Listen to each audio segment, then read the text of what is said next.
नमस्ते दोस्तों, thanks Bharat YouTube channel के डंके की चोट कार्यक्रम में मैं राहुल आर्य आपका स्वागत करता हूं। दोस्तों, आज समाज में एक आम मिथ्या धारणा बनी हुई है, एक भ्रांतपूर्ण धारणा बनी हुई है कि श्री राम ने बाली को छिप करके मारा था। वाल्मीकि रामायण से आप इस पूरे प्रकरण को समझने का प्रयत्न कीजिए कि किस प्रकार से यह धारणा मिथ्या है। वाल्मीकि रामायण में जब सुग्रीव बाली को युद्ध के लिए ललकारते हैं, तब बाली की पत्नी जो तारा होती है वो बाली को ये कहकर समझाती है, एक श्लोक बोलती है, जानिए। धातूनामिव शैलेन्द्रो नामाकरो महान तत्क्षमो न विरोधस्ते सहते न महात्मा।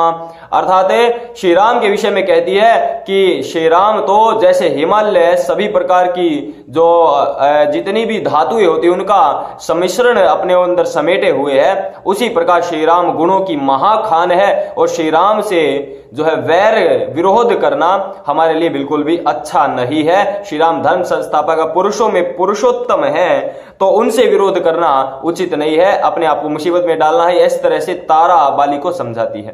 अर्थात जब उनका युद्ध हो रहा, उस युद्ध से पहले ही बाली को और बाली की पत्नी तारा को इनको पता लग गया था कि श्री राम भी युद्ध में विरोध में है। बाली सुग्रीव और श्री राम की मित्रता हो गई है। जब पहले ही इनको पता लग गया था, कहां ये बात आ गई कि छिपकर मारा था। इसके आगे मुझे कहने की आवश्यकता नहीं है, पूरा का पूरा प्रकरण यहां समझ में आ जाता है। अब दूसरी तरह के जो श्लोक आते हैं इसमें छिपकर मारने वाले, वो सारे के सारे मिलावटी प्रक्षिप्त श्लोक हैं। दो तरह की बातें नहीं हो सकती एक पुस्तक में, ये सीधी बात है। तो इस श्लोक से ये पूर्ण रूप से स्पष्ट हो जाता है। आगे कुछ समझने का प्रयत्न कीजिए। जब उसको तीर मारा तो बाली श्री राम को कोसते हैं अनेकों बार, उनके भिन्न भिन्न प्रकार से उनको कहते हैं, मैंने तुम्हारा क्या बिगाड़ा था राम, मेरी जो दुश्मनी थी वो सुग्रीव के साथ थी, आपने मुझे क्यों मारा। तब श्री राम कुछ श्लोक बोलते हैं, आप जानिए कैसे। त्वं तो संकलिष्ट धर्मा च कर्मणा च विगर्हितः काम तंत्र प्रधानश्चा स्थितो राजवर्तमनि। अर्थात आप जिस प्रकार से धर्म का हनन करने वाले हो, आप अर्थात बाली को धर्म का हनन करने वाला कहा है, कुकर्म में रत रहते हो और केवल काम के दास आदि में रक्त रहते हो, और कुकर्म जो आप करते हो उससे आपने राज धर्म की उपेक्षा कर दी, अर्थात राज धर्म का पालन नहीं किया। ये स्पष्ट रूप से जो है बाली के विषय में श्री राम जी कहते हैं। अर्थात बाली कोई धार्मिक व्यक्ति नहीं था जो आज समाज में कहा जाता है बाली तो बड़ा अच्छा व्यक्ति था, श्री राम ने उसको छिप करके मार दिया। समाज में गलत मिथ्या उदाहरण है।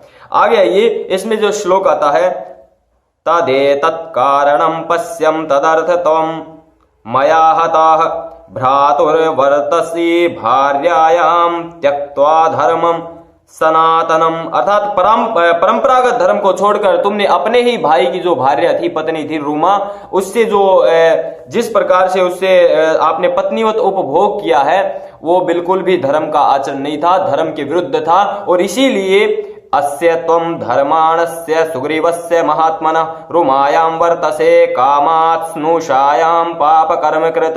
अर्थात जो तुम्हारी पुत्रवधू के समान थी रूमा, जो सुग्रीव की तुम्हारे छोटे भाई की जो पत्नी थी, उसके साथ तुमने जो है पाप कर्म किया है, उसके साथ उपभोग किया है, ये तुमने अधर्म का कार्य किया है और कामासक्त होकर ये तुमने पाप आचरण किया है, अपने राज धर्म का पालन नहीं किया, कुकर्म तुमने किए हैं और इसी का दंड मैंने दिया है। क्यों दिया है? तो आगे कहते हैं, श्रूयते मनुना गीतौ श्लोकौ चारित्र वत्सलौ गृहीतौ धर्म कुशलैस्तथा चरितम हरे।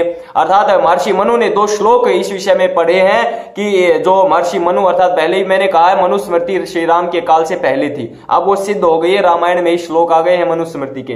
दो श्लोक आते हैं फिर मनुस्मृति के 8वें अध्याय का 318 और 316 श्लोक, आप ये स्पष्ट पढ़ सकते हैं, स्क्रीन में देख लेना। इसमें सीधा सीधा राजा के लिए किस प्रकार के व्यक्ति को दंड देने का विधान है, उन दो श्लोकों को बोल करके श्री राम कहते हैं, इन मनुस्मृति के वचनों का मैंने पालन किया है, धर्म ग्रंथों का पालन करते हुए मैंने तुम्हें मृत्युदंड दिया है। इस प्रकार की बात थी। अर्थात इससे सिद्ध होता है कि श्री राम ने उनको दंड दिया क्योंकि सुग्रीव के जीवित रहते रूमा को अपनी पत्नी की तरह बाली ने उपयोग किया था। अर्थात एक पति के जीवित रहते उनकी पत्नी को जबरदस्ती हरण करना अधर्म था, इसीलिए श्री राम ने उनको दंड दिया। यदि पति जीवित ना हो तब नियोग आदि के द्वारा भार्या अर्थात भाई की पत्नी के साथ व्यवहार किया जा सकता है यदि वो चाहे, अन्यथा नहीं, इसीलिए श्री राम ने उनको दंड दिया। स्वामी जगदीश्वरानंद ने एक तरफ तो ये कहा है कि जो बाली का छिप करके वध नहीं किया, दिया, दूसरी तरफ उसी रामायण में श्लोक भी दे दिया। लेकिन आचार्य रामदेव जो हुए आज से 82 साल पहले और आर्य मुनि हुए, उन्होंने रामायण में इस प्रकार से सारी बातें स्पष्ट की है। इन्होंने एक तरफ तो कहा है कि ये पूरा का पूरा माजरा था, इसमें बाली को छिपकर नहीं मारा था, दूसरी तरफ छिपकर मारने के श्लोक भी दे दिए। इसका कारण क्या है मैं नहीं समझ पा रहा हूं कि क्या कारण रहा है। क्या प्रकरण को समझाने के लिए इस प्रकार के श्लोक बीच बीच में इन्होंने दिए हैं? कई जगह इन्होंने इस प्रकार की चीजें की हैं। तो अन्यत्र भी रामायण में स्पष्ट होता है कि बाली को छिप करके नहीं मारा और सभी ने मुक्त कंठ से इस बात को जो है स्वीकार भी किया है। अर्थात आज के बाद वाल्मीकि रामायण से जो मैंने श्लोक दिए हैं, कोई ये कहने के लायक नहीं रहेगा कि बाली को श्री राम ने छिपकर मारा है। आपको यदि वीडियो अच्छी लगी हो, आपका अपना यूट्यूब चैनल थैंक्स बात है, इसको सब्सक्राइब करें और करावें। वीडियो अच्छी लगी हो लाइक जरूर करें और शेयर करना ना भूलें। बहुत बड़ा प्रश्न ये आज खड़ा किया जाता है। धन्यवाद, जय हिंद, नमस्ते।